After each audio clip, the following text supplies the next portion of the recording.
Buenas tardes, chicos, ¿cómo están?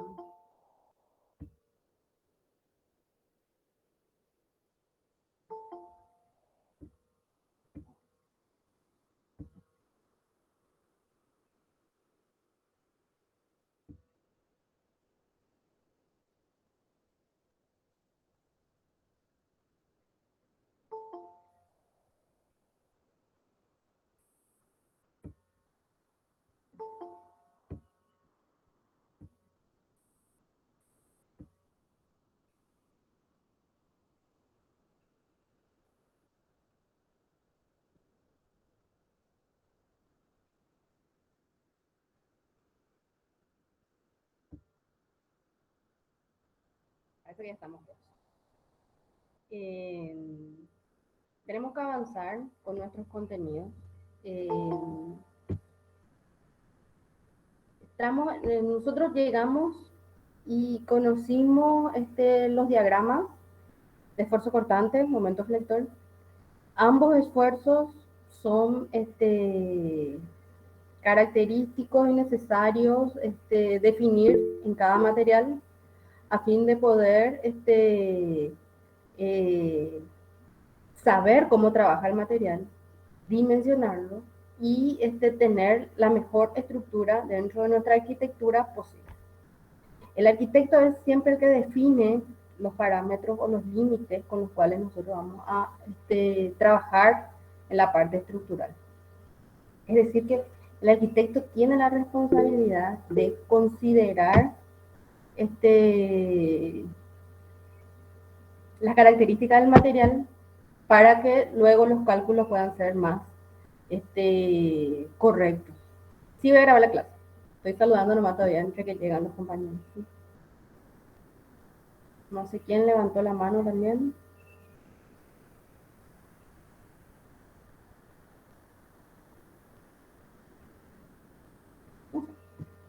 No puedo rastrear las manos levantadas.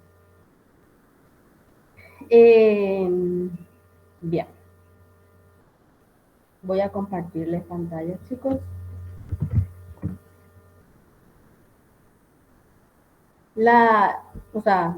Toda materia, los contenidos son acumulativos. ¿A qué me refiero? A que es básico que yo sepa y maneje al dedillo los diagramas de fuerza cortante y momento flector para avanzar en esta etapa, ¿sí? Sí, en esta etapa. Permiso, chicos, voy a grabar.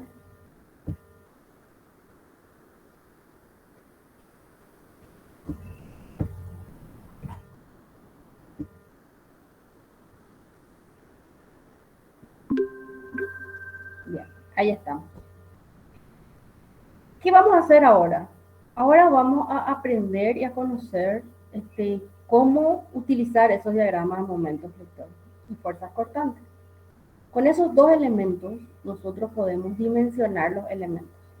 En la mayoría de las obras civiles, nosotros tenemos piezas sometidas principalmente a esos dos esfuerzos. No quiere decir que los otros esfuerzos no existan, sino que normalmente estos son los que nos condicionan para poder dimensionar. Existen esfuerzos y existen piezas en los cuales son más oportunos los otros. Sin embargo, para nuestro interés, son los más importantes los esfuerzos cortantes y los esfuerzos de momento flector. Hoy, si ustedes se fijaron en el programa, habla de mapas de carga. ¿A qué nos referimos con mapas de carga? Hasta la etapa 1, nosotros le dijimos, bueno, acá hay una carga distribuida de 5, acá hay una carga puntual de 1, acá hay una carga distribuida de 0, acá hay una carga distribuida de 2. Cuando hablamos de un mapa de carga, quiere decir que ahora les va a tocar a ustedes definir las cargas que están sobre la vía. ¿Sí? Existe una infinidad de cargas posibles con las cuales nosotros vamos a encontrarnos en la vida profesional, ¿no? Les comparto pantalla, chicos. Así les empiezo a mostrar ya la diapositiva.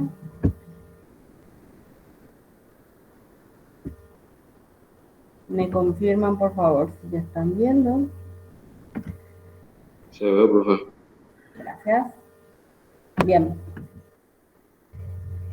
Y arranquemos de lo básico. Creo que ya vieron esto un poquito en nuestra primera unidad, la parte teórica.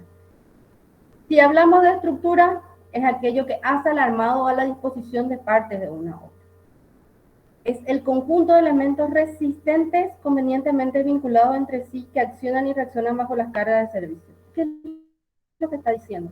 El diseño que ustedes quieran, la forma que ustedes deseen. Pueden ser convencionales, que es lo que vamos a ver nosotros, o pueden ser también algo más innovador, las cáscaras, los elementos plegadizos. Todos ellos requieren que ustedes manejen unos conceptos básicos, porque esa estructura está normalmente vinculada a otra cosa. La carga del techo pasa a alguien. Pueden ser paredes, pueden ser vigas, pueden ser muros. Eso le pasa otra vez a alguien, que pueden ser los cimientos, pueden ser zapatas, vigas de fundación, muros de contención, y esto otra vez al suelo. O sea que nuestra estructura es la encargada de sostener al diseño que ustedes quieran, el diseño que ustedes realicen es factible, siempre que tenga alguna manera de distribuir las cargas. Hablan mucho ahora los arquitectos de casa flotante y no sé qué cosa. No está flotando nada. Están los elementos estructurales escondidos dentro de su arquitectura. Que si ustedes lo requieren, lo pueden hacer, ¿verdad? O sea, nada vuela por el momento. Por el momento todo tenemos que transferirle al suelo. La manera inteligente en que lo hagamos es que va a hacer que dé esa sensación de que esté volando la casa, ¿sí? Y claro, la estructura, ya les adelanté todo. Recibe, resiste y transmite cargas. Lo ideal es sin sufrir deformación, pero la realidad es que sí existen cierta deformación porque todos los materiales tienen un coeficiente de dilatación, tienen una acción frente a la carga que se deforman. Nosotros trabajamos dentro de un régimen elástico en el cual todas las piezas sufren cierta deformación. Ahora, lo cierto es que todos los elementos que tenemos dentro de nuestra obra tienen que tener esa deformación compatible. Y eso hace que trabajen coordinadamente. Las cargas dentro de cada material generan esfuerzos. Es lo que nosotros dibujábamos ahora, diagrama de fuerzas cortantes y diagrama de momentos flectores, ¿no? Existen otros esfuerzos, ¿no? Pero lo que sí es cierto es que existe este elemento que le decimos estructura con la finalidad de transportar todo. ¿La estructura puede servir de cerramiento? Sí, ¿verdad? ¿Puede servir de límite del espacio arquitectónico? Sí. Hay arquitectos, normalmente tendemos a esconder la estructura dentro de la arquitectura.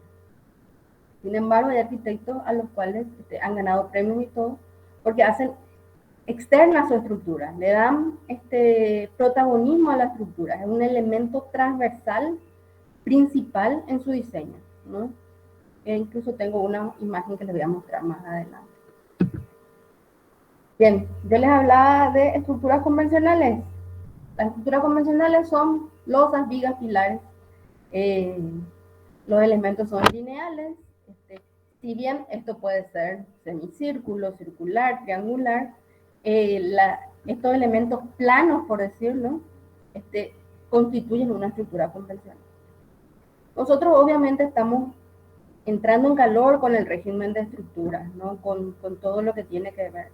No quiere decir que no pueden hacer losas circulares, o sea, de hecho que el ojo de ustedes solamente ya ha visualizado que en Asunción tenemos edificios con formas que no son rectangulares, ¿verdad?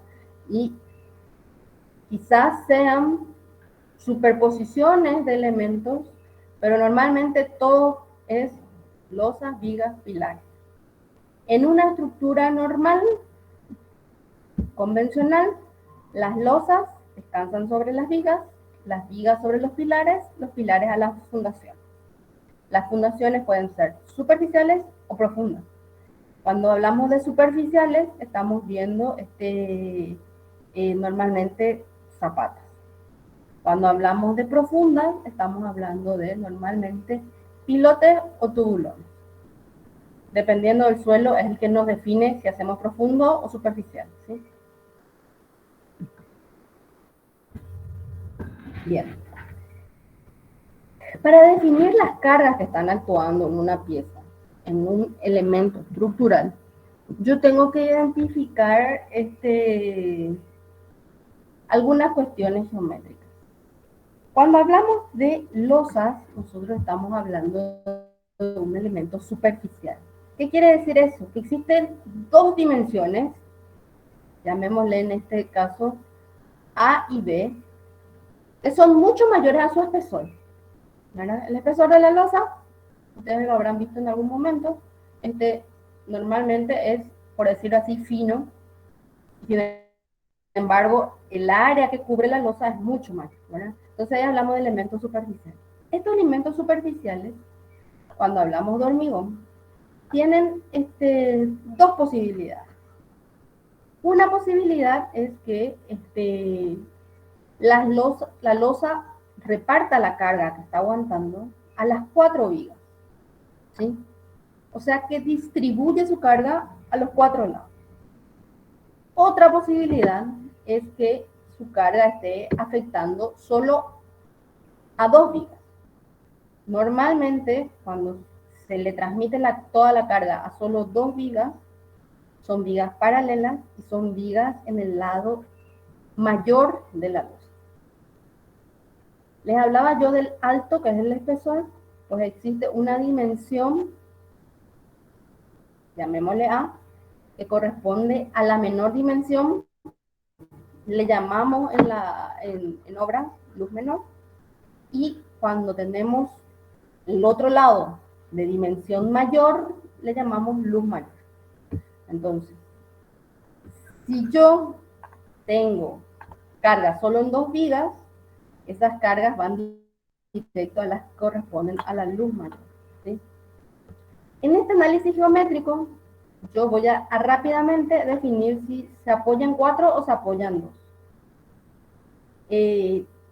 Y obviamente voy a poder distribuir la carga correctamente a cada viga, ¿no? Les muestro en el ejercicio cómo hacemos ese análisis geométrico, ¿sí?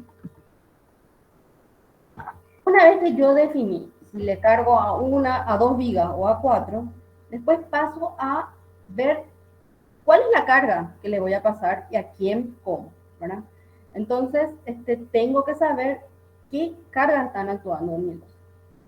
Uno diría, y eso no es constante, no es siempre lo mismo, no. Depende de las dimensiones, de mi luz mayor, de mi luz menor, depende de mi resistencia del hormigón que estoy usando, de la densidad del hormigón que estoy usando, del peso específico del hormigón que estoy usando. Depende de si puse paredes, si puse rebajes, depende de un montón de cosas que son características de cada proyecto. Entonces no me sirve el cálculo que hice hoy para esta casa y corresponde a la otra casa también. No, salvo que sea el mismo diseño, las mismas características, todo ahí sí. A lo mejor el suelo, lo que hay que estudiar, y la fundación lo que va a cambiar. Pero las cargas para cada proyecto requieren un análisis independiente, ¿sí? Y les muestro por qué. Carga es todo lo que causa o es capaz de producir estados de tensión dentro de la estructura. Son fuerzas actuantes sobre el elemento estructural. O sea que no puede ser nunca lo mismo una casa para 2 personas que una casa para 10 personas. No puede ser lo mismo un colegio que un hospital. No puede ser lo mismo una sala de cine que un depósito, un archivo. O sea, todas las cargas van a variar de acuerdo a cómo yo voy a usar mi estructura, ¿sí? ¿Cuáles son las cargas? Bueno, hay una infinidad de cargas posibles. Les voy a mostrar unas cuantas. Según su origen, yo puedo tener cargas gravitacionales hablamos del peso, el peso de todos los materiales que tenemos encima de la losa, o la viga, o lo que tengamos, estemos analizando. Pueden ser eólicas, debidas a acciones del viento. Pueden ser sísmicas, esa es la que más o menos nos salvamos nosotros porque no tenemos actividad sísmica en este país. Tenemos unas cargas especiales.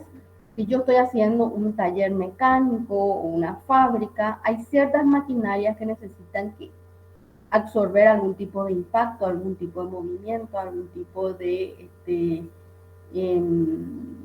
vibraciones. También podemos tener, si hablamos de un reservorio de agua, una piscina, que ahora se usa mucho, cargas por la presión del agua. Y si nos vamos a construir un subsuelo o tengo una parte de enfrente a un nivel y la parte del fondo a otro nivel, porque van a darse cuenta que dentro de la arquitectura, o sea, es ideal la casita que nosotros hacemos en nuestro uno. Hay todo el nivel del piso, nangana, es hermoso y ya está, ¿verdad? La realidad es que los terrenos son normalmente muy irregulares.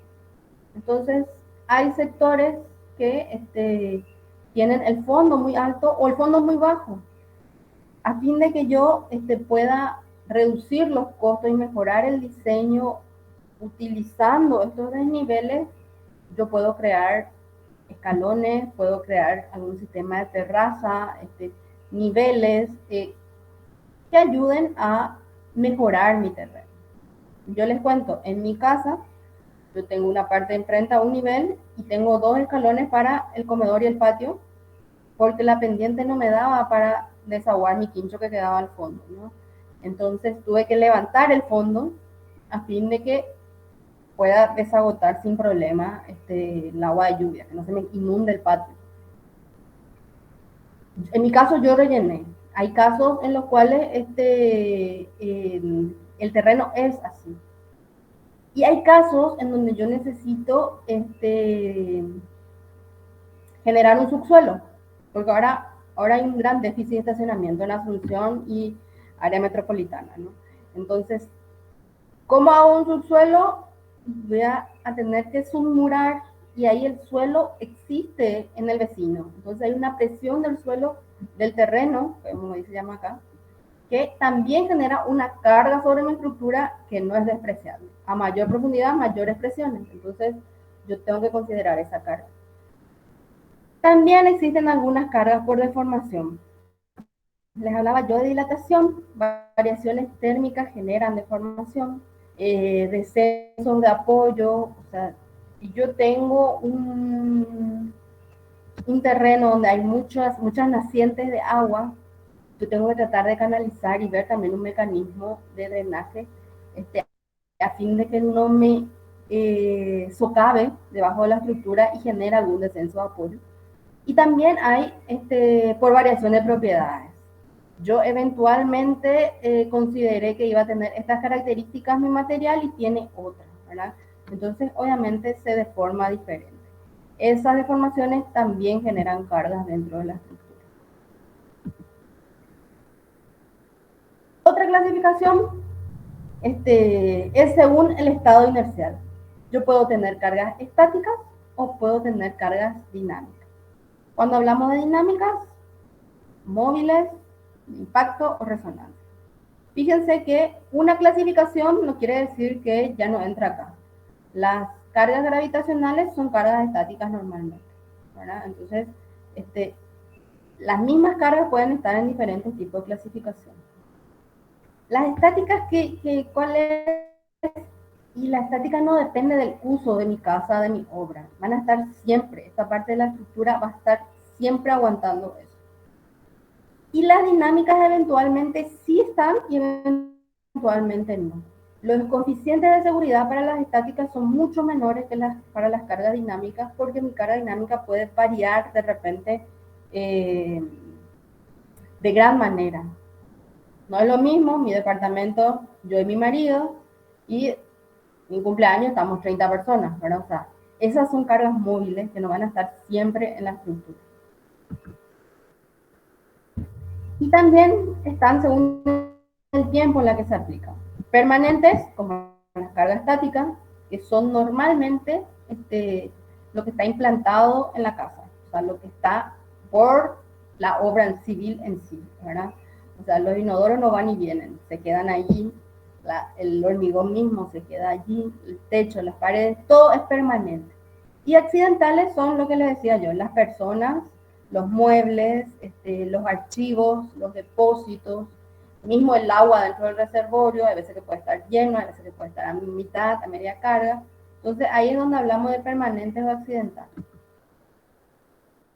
Según cómo se ubican, concentradas o distribuidas. Esta ya la conocen. Las concentradas son las puntuales y las distribuidas son las cargas que afectan alguna superficie o alguna dimensión lineal.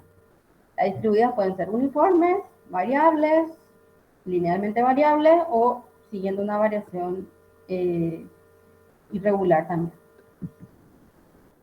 Hay que hacer lo que les decía de la estructura exógena, externa. No tengo poco el nombre de la pieza, de la obra. Lo que sí les cuento es que esta es la estructura que soporta toda la arquitectura y está por fuera, no está escondida en lo más mínimo, ¿verdad? Nota al margen, ¿no?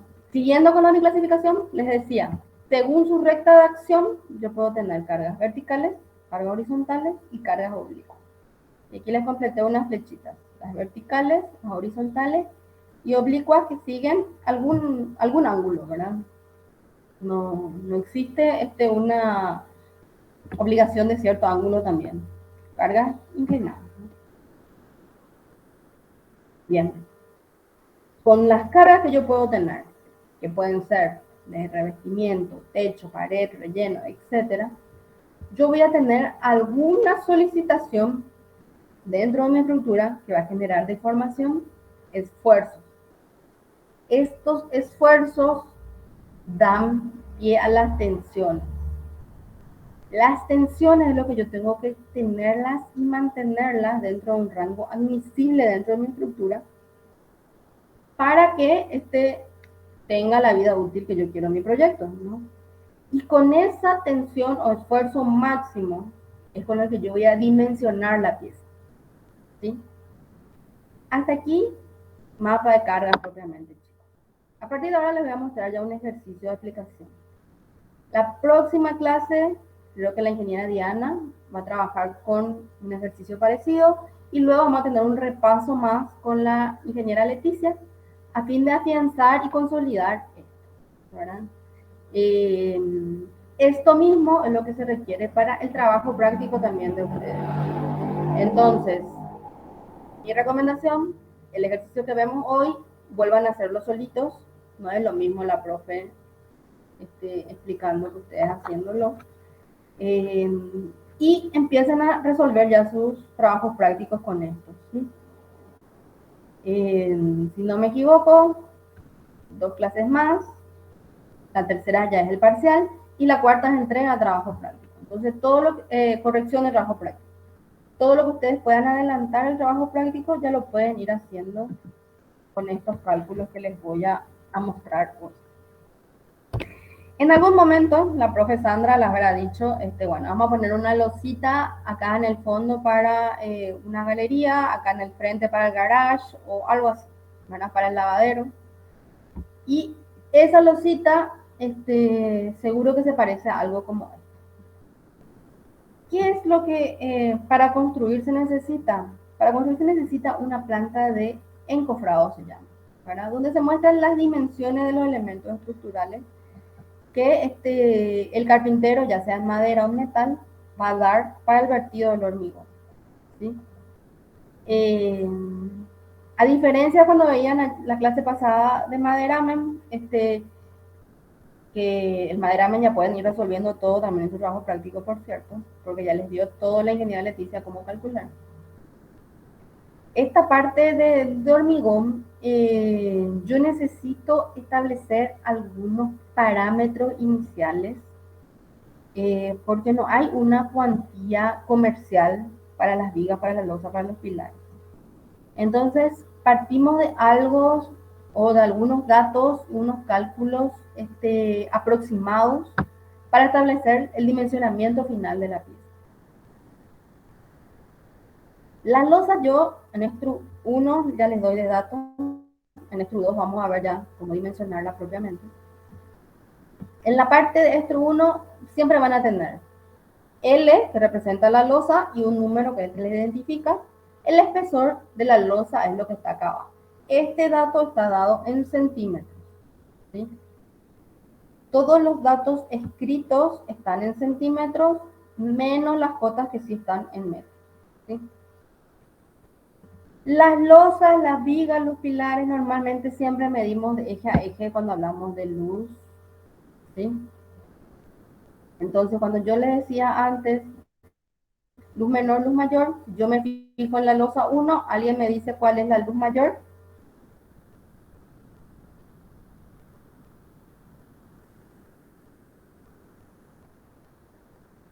¿440? 440. A ojo, rápidamente verifico 440. ¿Y la luz menor?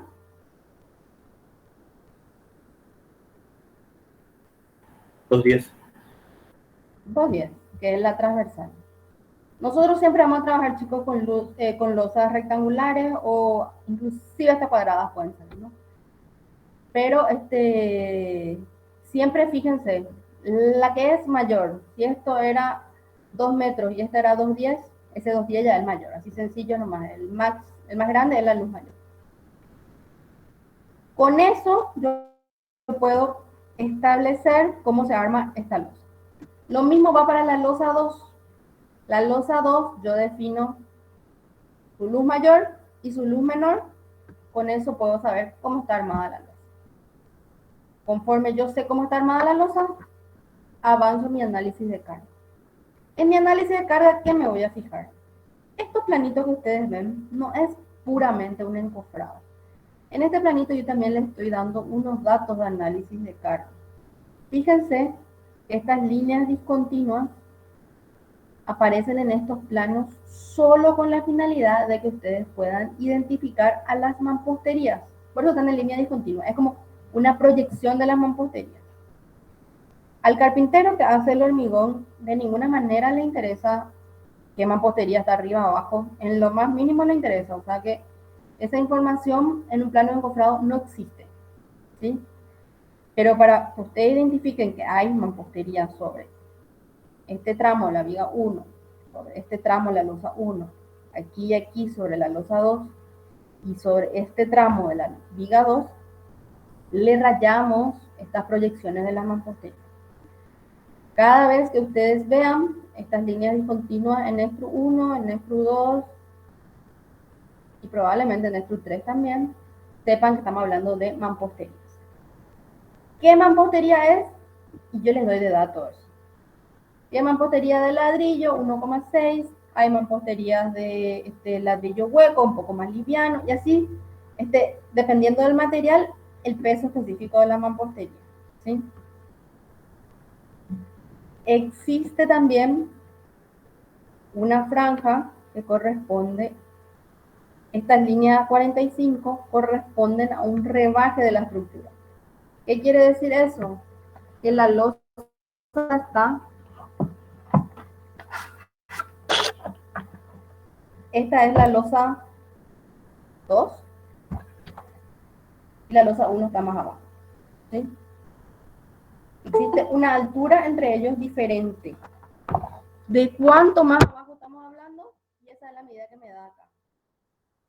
Menos 20 quiere decir que está 20 por debajo del nivel de todo el resto. Entonces mi carpintero va a poner 20 centímetros más abajo la losa, la madera para la losa 1 o el metal, ¿verdad? Pero cualquiera de los dos encontrados.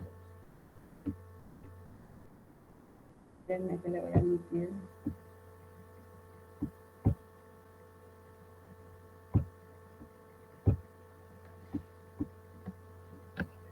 Bien.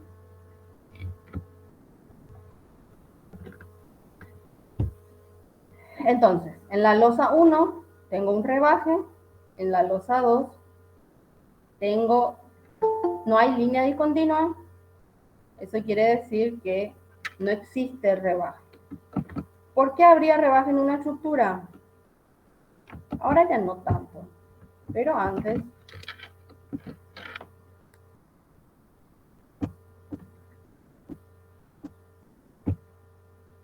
Pero antes se buscaba en las estructuras alojar dentro las cañerías de los baños, del desagüe de las máquinas, de lo que sea. Hoy se usa mucho la tecnología de cielo raso, ¿no? Entonces, al tener cielo raso, ya no necesitamos esconder nada en un rebaje. O sea, esto de bajar la losa era para tener todas las tuberías de, no sé, el inodoro, la pileta, la rejilla de piso, o lo que sea que tengamos de artefacto, el desagüe de alguna maquinaria, imagínense en los hospitales lo que era, ¿verdad? ¿Por qué se ha abandonado esta práctica? Porque la pérdida de alguna, cualquier tubería implica, porque esto es un rebaje, se coloca un relleno, que normalmente es de cascote, que hay que romper todo para buscar la pérdida y arreglar el caño.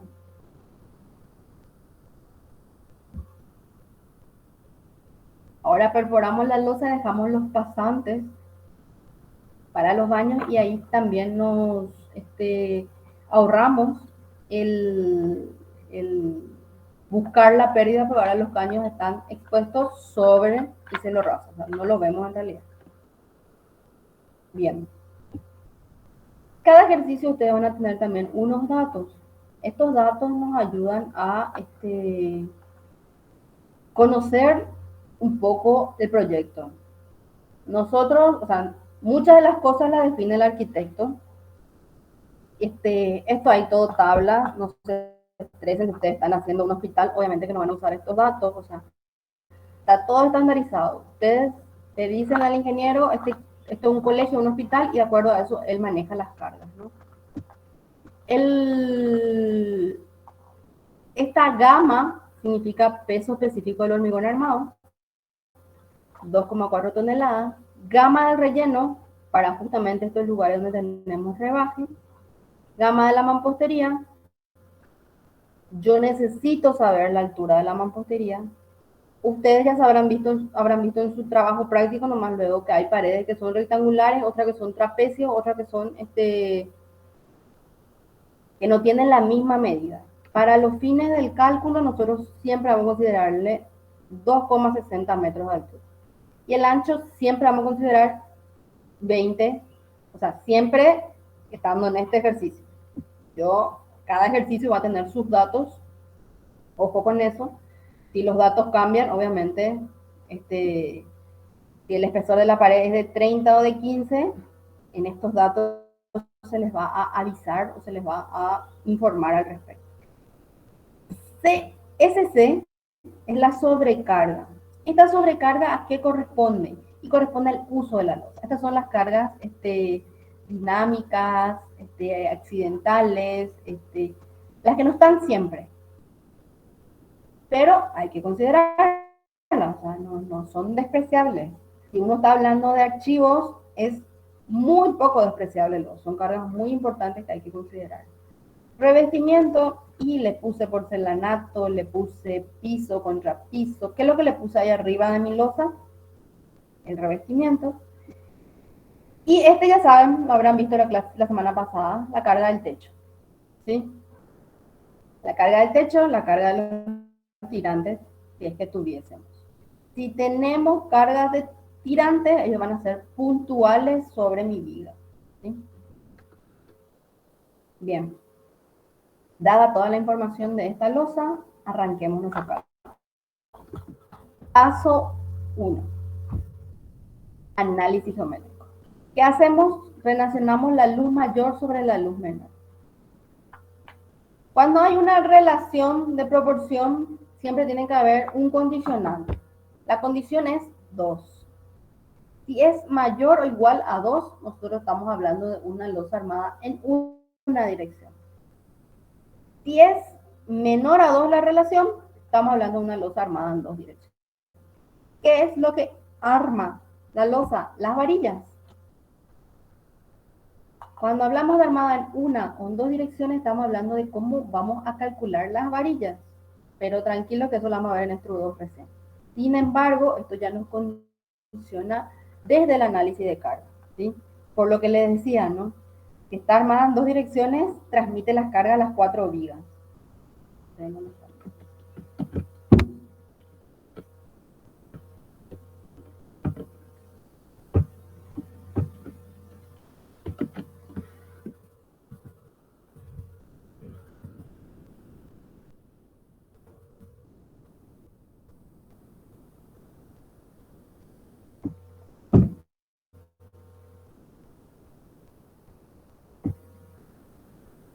Bien, entonces, si está armada en dos direcciones, transmite a las 4 vigas. Si está armada en una dirección, transmite a 2 vigas nada más. En este caso, armada en una dirección, va a transmitirla solo a las vigas más y B4. Bien, listo. Análisis de carga. La primera carga que yo tengo que considerar en cualquier elemento de hormigón armado es el peso propio. Cuando ustedes vieron maderamen, la madera pues es liviana y la pusimos nomás con el paquete directo, incluido con la carga del techo, porque no era considerable. Ahora, el peso del hormigón es mucho más considerable, entonces siempre lo primero, peso propio de la estructura, que va a ser dada el peso específico del hormigón armado por la altura de la losa. Yo les dije que mi altura estaba en centímetros. Mi peso específico del hormigón está en toneladas por metro. Ojo con las unidades de medida. Entonces, para que esto se pueda multiplicar, paso a metros la altura o el espesor de mi losa. Entonces, 2,4 por 0,10 y voy a tener mi peso propio. La otra carga que tengo aquí es el peso de la mampostería. El peso de la mampostería está dado por, esta es la formulita, peso específico de la mampostería por ancho de la mampostería, por alto de la mampostería, por longitud de la mampostería, dividido el área de la losa. ¿Sí? Reemplazo todo eso. 1,6 es dato, ancho de la mampostería 0,20 es dato, altura de la mampostería 260 es dato, longitud de la mampostería, ¿de dónde saco? Y me fijo acá, ¿de dónde hasta dónde viene la pared? Y de eje a eje. Entonces sumo 1,10 más 1, tengo aquí 2 más. El área de mi losa, ancho 210 por alto, que era 4,4. ¿Sí? Tengo el peso de mampostería. En esta losita yo tengo también el peso del relleno. Entonces, mi fórmula para calcular el peso del relleno, peso específico del relleno por altura del relleno, lo cual es igual a 1,20, que es dato, y mi altura del relleno está aquí, menos 20, que era lo que se rebajaba la losa. Entonces todo eso yo voy a completar con relleno. Menos 20. Entonces paso a metros, 0,2, y tengo mi peso en mi relleno. Me dio de dato sobrecarga, me dio de dato revestimiento. Entonces tengo peso propio, peso de la mampostería, peso del relleno, peso de la sobrecarga y peso del revestimiento. Sumo todo y tengo la carga de la losa 1. ¿Sí?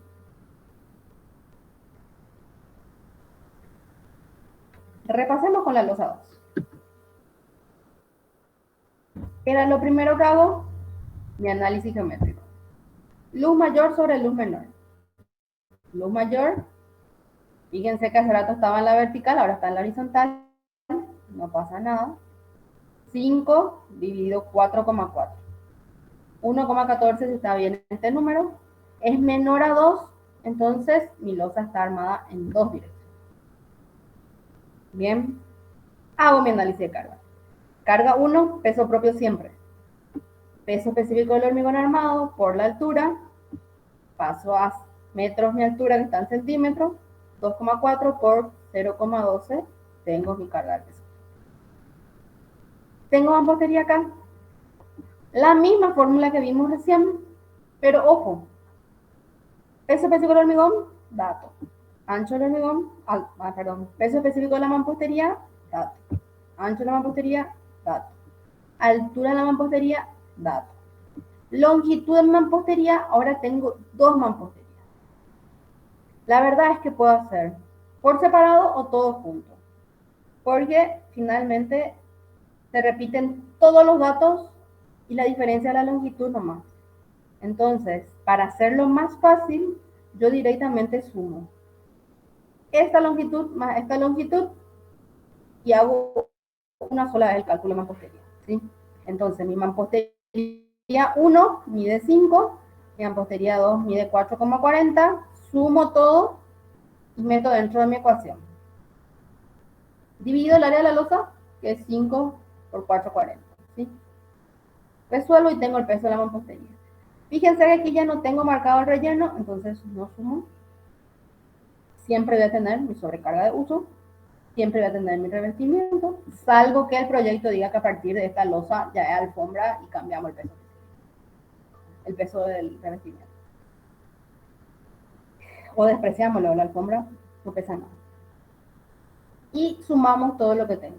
Peso propio, peso de mampostería, sobrecarga, revestimiento y tengo mi carga de la losa. ¿Bien hasta aquí?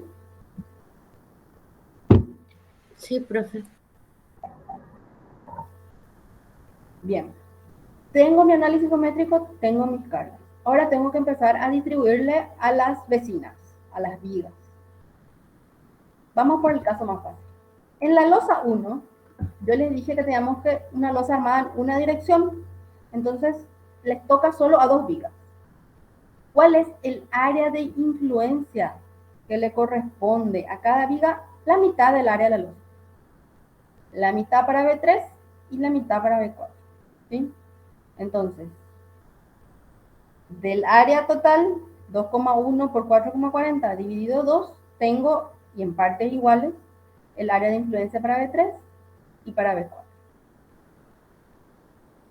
Calculo la carga de la losa que le corresponde a B1, que teníamos nosotros, B1 acá y B2 aquí, y como no tiene área de influencia, le corresponde 0. ¿Sí? No hay ningún cálculo, nada que hacer ahí, directamente 0. Cuando hablamos de la viga 3, yo directamente puedo decir que es igual a la carga que va a tener la viga 4. Entonces, carga la losa 1 sobre la viga 3 igual a la carga de la losa 1 sobre la viga 4. Arranquen con esa premisa. Y empiezo a aplicar. Voy a tener la carga de la losa por el área de influencia dividido la longitud de la viga. La carga de la losa, lo que yo calculé acá, 0,97 por el área de influencia que calculé acá, 4,62, y la longitud de mi viga, que es de aquí a aquí, no tengo, es 4,40. ¿Sí? Y ahí resuelvo otra calculadora, 1,02 toneladas por metro es lo que le corresponde a esta losa. O sea, que le corresponde a la viga 3 y a la viga 4 de la losa. En el caso de la losa 2, amigos míos, tengo que distribuirle a todas las vecinas, arriba, abajo, al costado, a la derecha, a la izquierda. Entonces, ¿qué hago? Este es un mecanismo, en este video vamos a ver otro mecanismo con una tablita, en el cual le distribuimos las cargas. ¿Qué se hace? En cada esquina yo tiro una raya a 45 grados. Nosotros en Estru 1 hemos establecido que las losas están simplemente apoyadas en los 4 lados. Entonces, al estar simplemente apoyado en B1 y en B4, yo le corresponde miti la carga. Entonces ahí 45. Lo mismo ocurre en miti 45. Miti 45 y miti 45. Al trazar, esto es súper rápido en el AutoCAD, les cuento. En un ratito sacamos todas las áreas. Al trazar todas las rectas a 45, siempre que yo tenga un triángulo, voy a tener la formación de un triángulo para las luces menores y un rectángulo del lado de las vigas de la luz mayor. ¿Sí? Es decir, tracé las 45, donde se cortaron, armo el triángulo, donde se cortaron, armo el triángulo, y uno los vértices de los dos triángulos y ahí están los trapecios. ¿Sí? Y aquí, geometría pura. Área del triángulo, base por altura dividido 2. ¿Cuánto es mi base? Directo a la luz menor. ¿Cuánto es mi altura? Y mi altura va a ser siempre la luz menor dividido 2. Porque como está 45, va a quedar siempre a la mitad. ¿Sí? Entonces, 440, este va a ser 440 dividido 2, 2,2. Y la fórmula me dice base por altura dividido 2, entonces 1 dividido 2 más. ¿Sí? 440 por 2,22 dividido 2, 485 sería mi área del triángulo. Para mi área de trapecio, la geometría dice base mayor más base menor dividido 2 por altura. Base mayor, 5. Mi base menor va a ser 5 menos la altura de los dos triángulos, que media luz menor más media luz menor me dan una luz menor. Entonces siempre va a ser luz mayor menos luz menor. 5 menos 4,40, 0,60, va a ser este tramo. La fórmula me dice dividido 2 por la altura. La altura también va a ser igual a la mitad de mi luz menor, entonces por 2,2. Y tengo el área de mi trapecio. Aquí no tengo que perder de vista. Tengo triangulitos, tengo trapecios, a quién le corresponde cada cual. Entonces, voy a tener para la viga 1 y para la viga 2 que le corresponden los trapecios, y para la viga 4 y la viga 5 que le corresponden los triángulos. Y hago la carga. Van a ser iguales también, por cierto. Carga de la losa 2 sobre la viga 1 va a ser igual a carga de la losa 2 sobre la viga 2, y va a ser igual a la carga de la losa por el área de influencia, que en este caso van a ser los trapecios, dividido la luz de la viga. Entonces tengo mi carga de losa 2, 0,95, por el área de mis trapecios, 6,16, dividido la luz completa de mi viga, que es 5. Y ahí tengo cuánto reacciona la losa 2 sobre la viga 1. Para los costados, la misma cosa, pero le cambio el área. En vez del trapecio, voy a poner el del triángulo y le cambio la longitud de la viga, que era la luz mayor, y ahora va a ser la luz menor, ¿no? Carga de la losa, 0,95. Área del triángulo, 485. Dividido la luz menor, 440. Tengo lo que carga la losa 2 sobre la viga 2. ¿Sí?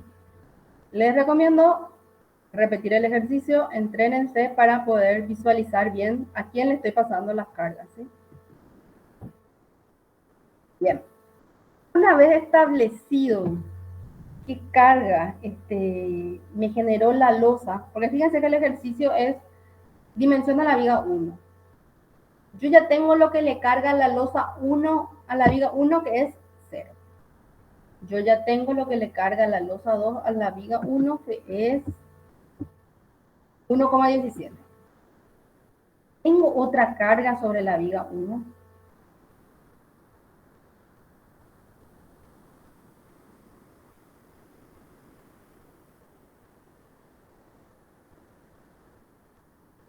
Esta es la viga 1.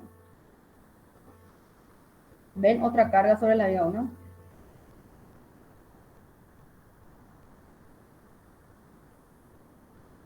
Si no.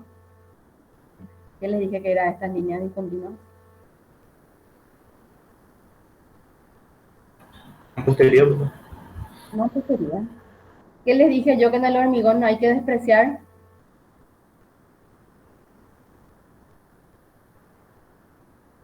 En análisis de carga, ¿qué es lo primero que siempre tengo que cargar?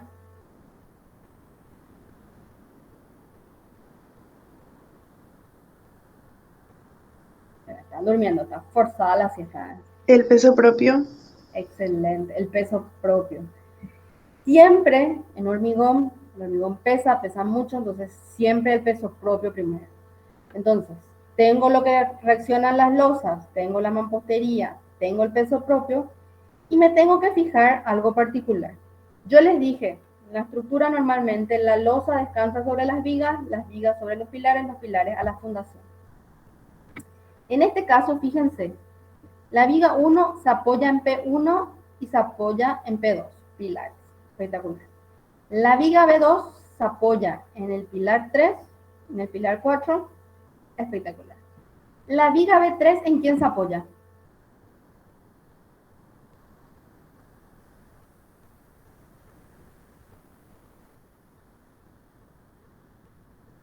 En el pilar 3 y en el pilar 1. ¿Todos coinciden con el compañero?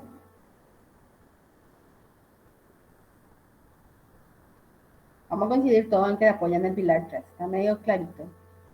Sin embargo, esto se va derechito, no se va al pilar 1. ¿Quién está acá en este borde?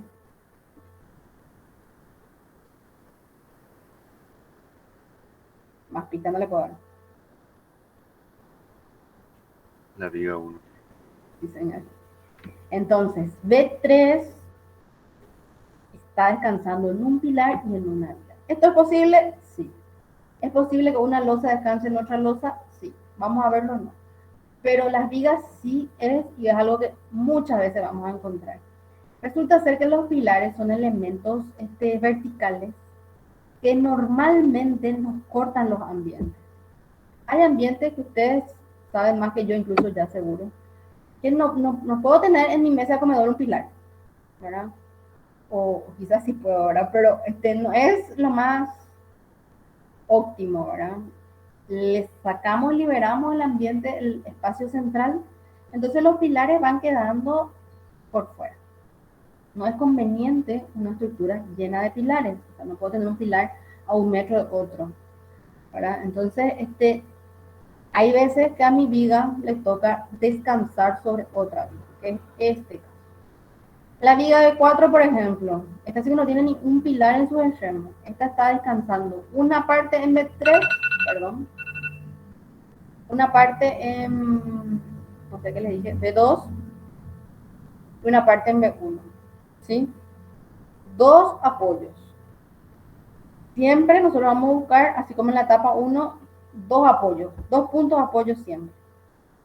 La viga B5 al revés, de este lado está apoyada en B2 y de este lado en P4, P2, perdón. Entonces, allí tenemos que, si yo quiero dimensionar la viga 1, me está faltando la reacción de B3 sobre la viga 1 y de B4 sobre la viga 1. Entonces, vayamos a eso. La viga 3. Yo les decía, nosotros cuando empezamos a rayar o a trazar, cuando ustedes empiezan a hacer un proyecto, empiezan así medio, vamos a ver si esto le gusta al cliente, si esto puede ser, qué sé yo. Y ocurre lo mismo en el hormigón. Hay estructuras que medio las probamos primero. Se dice, o sea, yo no puedo saber cuál va a ser la dimensión correcta de mi viga. Entonces establezco una medida aproximada, que se conoce ese proceso como predimensionado. Para estructuras, nuestro predimensionado de vigas va a ser siempre 10% de la luz entre los apoyos. Si son vigas de varios tramos, que tampoco vamos a ver, la luz mayor entre los apoyos, ¿sí? En este caso, mi viga 3 descansa sobre, acá está medio mal mi dato, 3 tenía que ser. Bien. Descansa sobre B3 y sobre B1.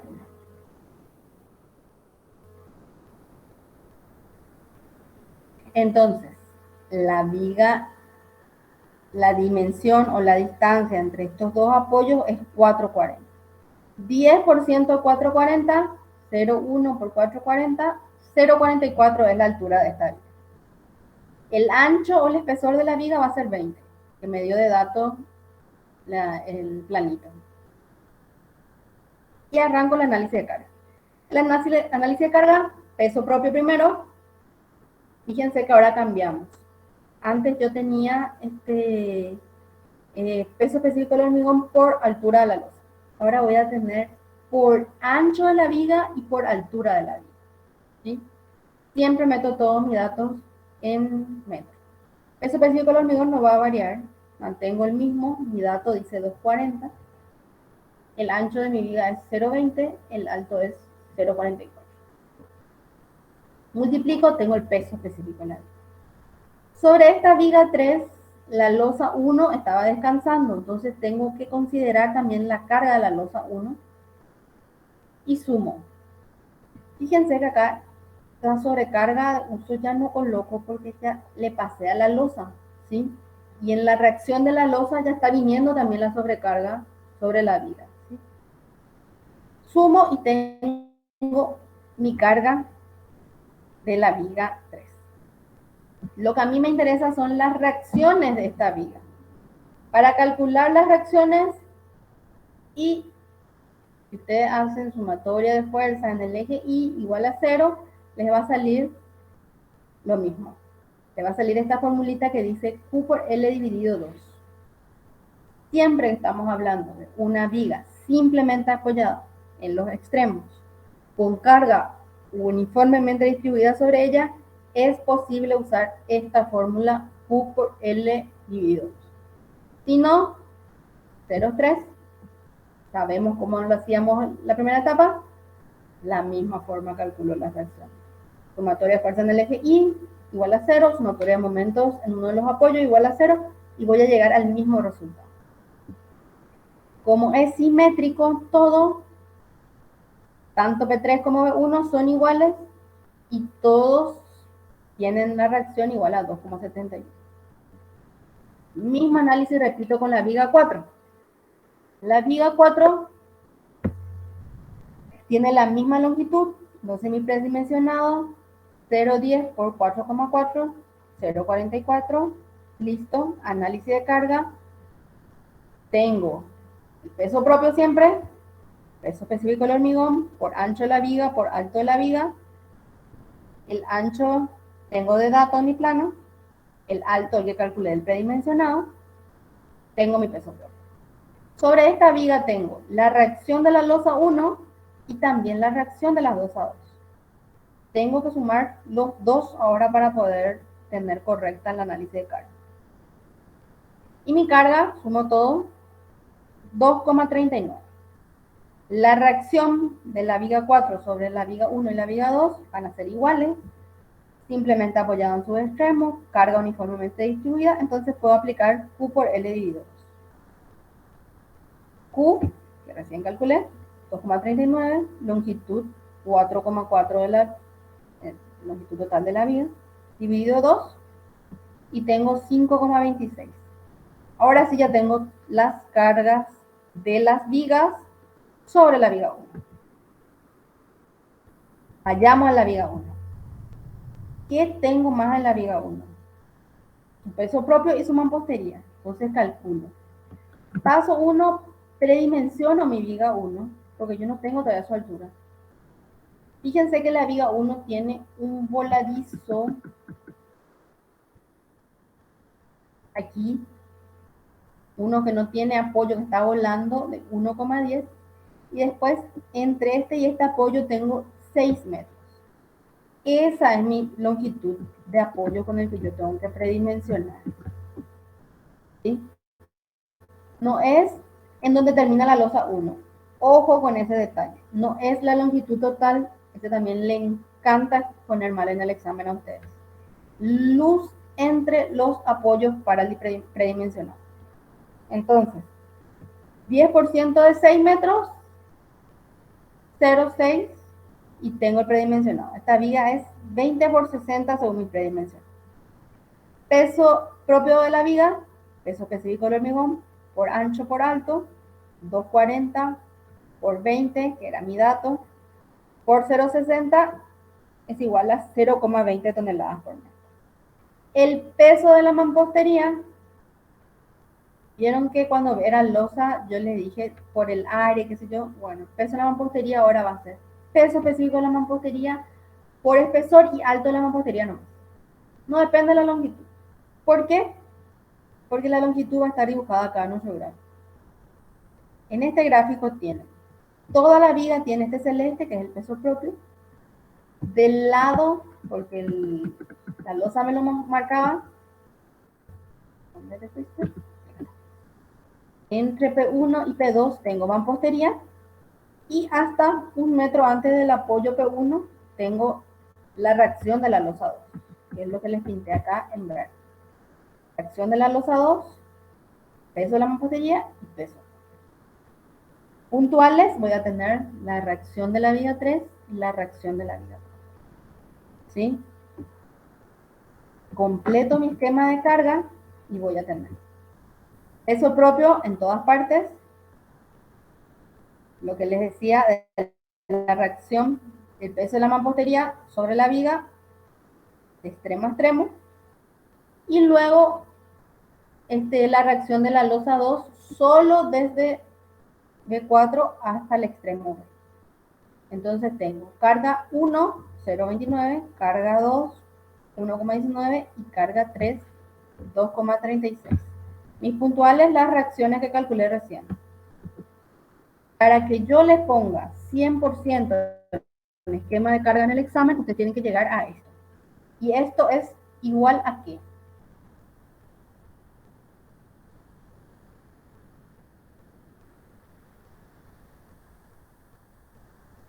No lo recuerdan, lo han olvidado todo. Esto es igual a cualquiera de los ejercicios que vimos en la etapa 1. Esto es igual al primer parcial. ¿Sí? Es decir, que este es un esquema de carga. Tengo mis cargas distribuidas definidas, mis cargas puntuales definidas y las distancias en las cuales se aplican definidas. Acá no hay ningún secreto. ¿Qué hago? Paso siguiente, ¿cuál sería?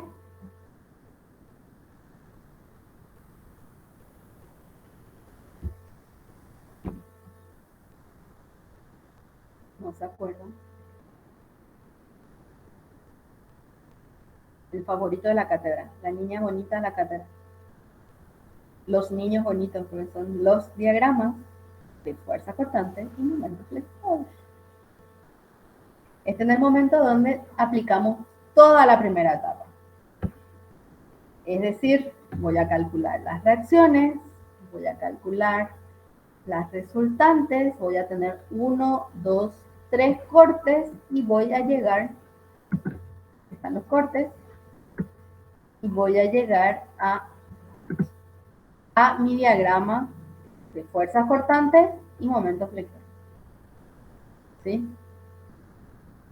Toda la primera etapa para mí es una diapositiva, así que tienen que tenerlo al dedillo todo lo de los diagramas. ¿Sí? Una vez que yo tengo mi diagrama, calculo mi máximo momento. ¿Se acuerdan que también lo vimos en la primera etapa? Donde el cortante se hace 0, tengo mi máximo momento.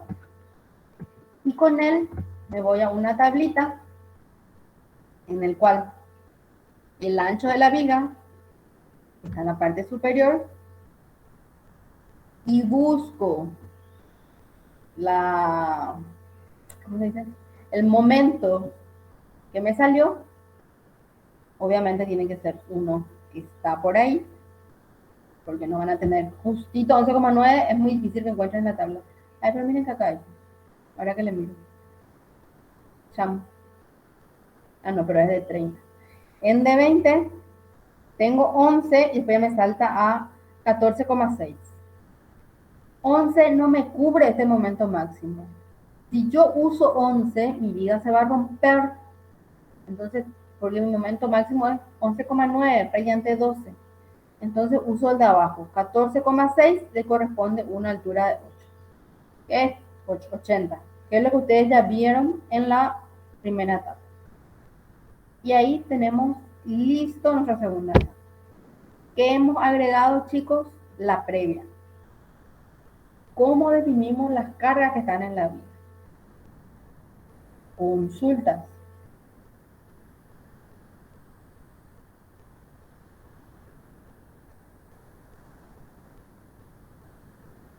¿Están ahí? Por mi parte no hay nada, profe. Miren, yo obviamente les voy a decir que es fácil, ¿verdad? Pero lo que sí creo y les recomiendo, y por favor háganme caso, es resolver este mismo ejercicio. Ya les dije, tenemos 2 clases más donde vamos a repetir la misma receta.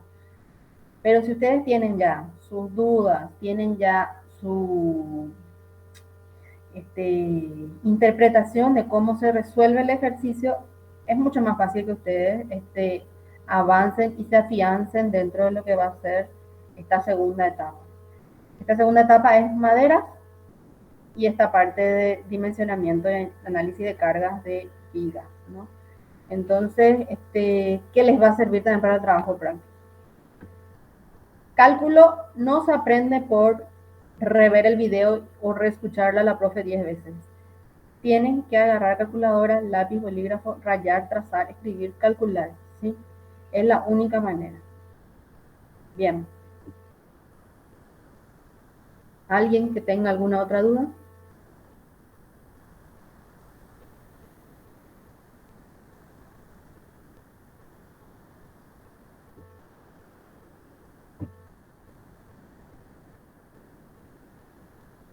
Aparentemente no, profe. Bien, detengo la grabación, chicos.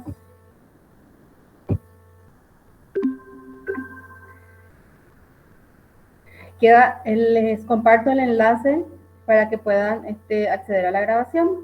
El material ya está en la fada virtual. ¿Qué más le iba a decir? No sé si ya están las notas de los parciales. Si tienen necesidad de revisión, escriben en el foro y la ingeniera Leticia es la que nos contacta a todas las profes para hacer las revisiones que sean oportunas y necesarias. Bien, salvo alguna otra duda, por mi parte ha sido todo, chicos. Un gusto verles, porque no les veo, pero gracias por estar. Se me cuidan de los suyos, les falta poquito. Y nos encontramos en las próximas clases. Dale, profe. Dale, profe, gracias. Dale, profe. Igualmente para vos. Chao, chao. Chao, chao. Gracias Chao, e igualmente. profe.